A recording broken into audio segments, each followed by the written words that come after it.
બનાસકાંઠાથી વધુ એક સમાચાર સામે આવી રહ્યા છે ત્યારે સમાચાર બનાસકાંઠાથી જ્યાં લાખણીના ગ્રામીણ વિસ્તારમાં ભ્રષ્ટાચારની રાવ ઉઠી છે। ગ્રામીણ વિસ્તારમાં બનતા ગરનાળામાં ગેરરીતિ થયાની રાવ ઉઠી છે ત્યારે પકડીયાલથી રામાપીરના મંદિર સુધી 3 નાળા બની રહ્યા છે ત્યારે ટેન્ડર મુજબ કામ ન થતા બાંધકામની નબળી ગુણવત્તા દેખાઈ છે। સિમેન્ટ અને લોખંડ વાપરવામાં કંજુસાઈ કરી હોવાની વિગતો સામે આવી। બનાસકાંઠાથી આ સમાચાર સામે આવી રહ્યા છે જ્યાં તાલુકાના ઉચ્ચ અધિકારીઓની કામ બાબતે પણ કડક સૂચના આપવામાં આવી। કડક સૂચના હોવા છતાં કોન્ટ્રાક્ટર દ્વારા મનમાની કરતાના આરોપ લગાવવામાં આવ્યા છે ત્યારે સમગ્ર ગેરરીતિ મામલે તપાસ કરવાની સ્થાનિકો દ્વારા માંગ કરવામાં આવી। ટેન્ડર મુજબ કામ ન થતા બાંધકામની નબળી ગુણવત્તા જોવા મળી છે ત્યારે સિમેન્ટ અને લોખંડ વાપરવામાં પણ કંજુસાઈ કરી હોવાની વિગતો સામે આવી।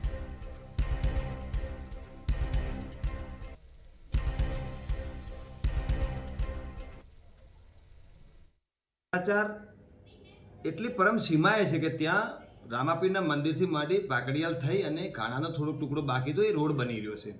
ત્યાં 3 ઘરનાળા મૂકવામાં આવ્યા છે।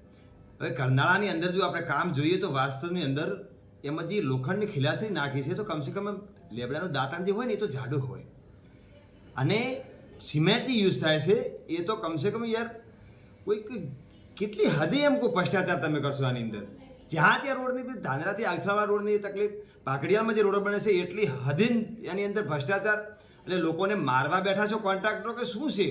તમારે પૈસા જોઈતા હોય તો અમારી જોડેથી માગી લો ને, અમે તમને 100 રૂપિયા ફાળો કરીને આપવા તૈયાર છીએ। પણ આ કોકના છોકરાઓ કોકનું સાધન પલટી ખાય અને 3 દિવસમાં તૂટી જાય એવું કામ શું કામ કરો છો? તમારે પૈસા જ જોઈએ છે ને તો ભીખ માગી લો તમે, પણ આવી રીતે આવી હતી ભ્રષ્ટાચાર કરીને અને નેતાઓ પણ આટલા શું મોઢામાં મગ ભર્યા છે?